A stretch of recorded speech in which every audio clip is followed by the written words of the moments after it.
Welcome everybody, Shir number 907. We're learning today L'Refuah Shalema Freda Golda Bas Esther, Lila Nishmas Moshe Dov Ben Rav Aaron Zis, and Lila Nishmas Blima Bas Rab Moshe, getting by Malacha of MAKEH B'PATISH. Okay, I just want to talk a little bit, maybe in the next few shiurim, in reference to winding up items. It comes up quite a bit sometimes. You have in reference to watches, winding up watches, which we understand. You have it in reference to wind-up toys. Sometimes for smaller children, you have wind-up toys, a little wind-up car, and so on. You have sometimes a swing, like a little swing for a baby type of a swing, where you have a wind-up swing. You have various different type of wind-up items. So the question is there a problem? Is there a problem when the item is not going? I wind it up and now it goes. Is that a problem of tikkun mana, whereby I'm making it work? MAKEH B'PATISH tikkun mana, whereby I'm making it work. So this is basically the question of doing the action of winding. What am I doing?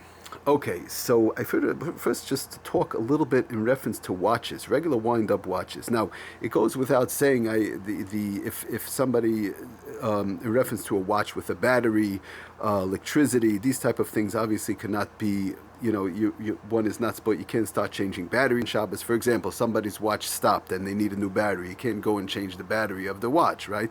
There's a problem with electric on a clock or something like that. Obviously, you can't pull out the plug, put in the plug, or do anything with electric clocks or battery operated clocks. But if somebody has a simple watch that has to be wound, it has to be wound up.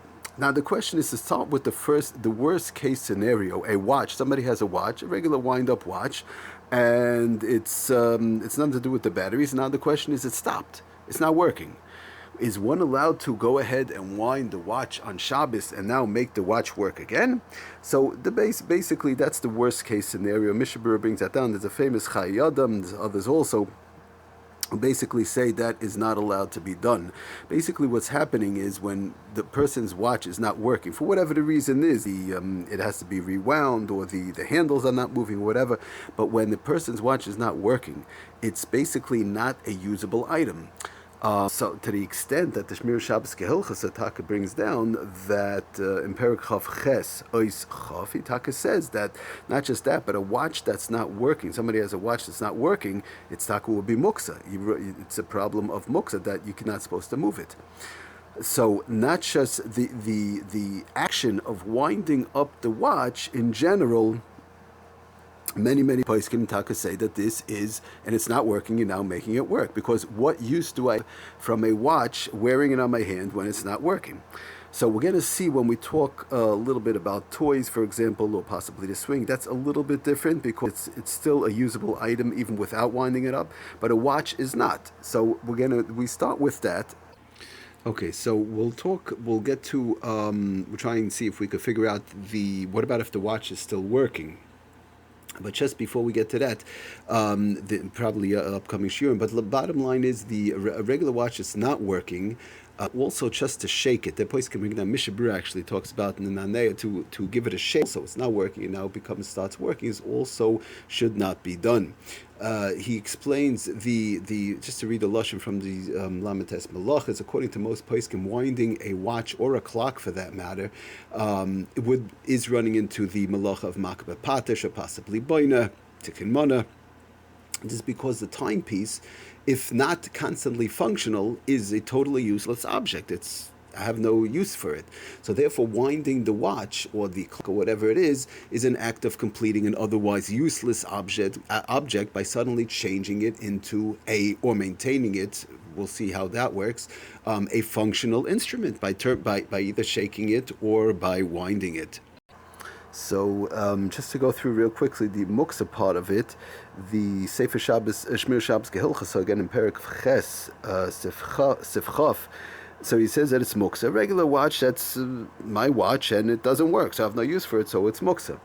But he says, interesting thing to keep in mind, especially by women's watches, that a watch that's a fancy watch, chassan's watch or a fancy watch, expensive watch, these type of things, it's a tachshit. If it's made as a tachshit, the person wears it as a tachshit, as like a piece of jewelry, as a fancy type of a thing.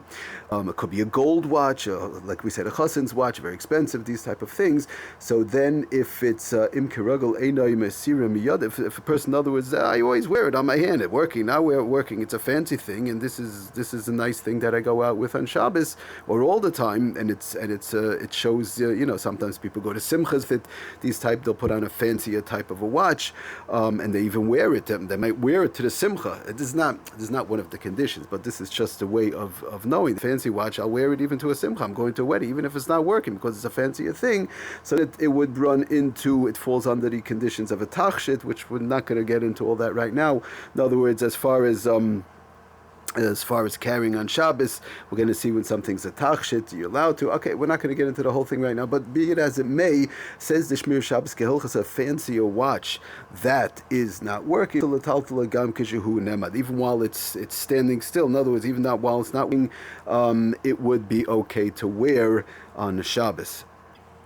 So just to go through a minute, we're not learning right now Hilchos Muksa, but just as we're on the subject, it's important to keep in mind. People do wear watches. We're not gonna get into the if there's no Erev, if you're allowed to wear a watch. Some say yes, some say not. That's not the point right now. We're talking in general. If somebody wears a watch where either they follow those who wear watches when there's no Erev, or there is an Erev, so there's no problem at all. Okay, but be it as it may. Just getting back to the muksa part, again, a watch that had stopped. So Reb Simcha ben Imkon Shlita brings down in his muksa sefer, in the sefer HaMuksa, that Lamaisi brings also from the Kaf HaChaim, that according to some authorities, like we saw Shmir Shabbos HILCHOS, a mechanical watch that is not working because it stopped or it's defective or so on would be muksa machmas gufay, which is a stringent category of muksa.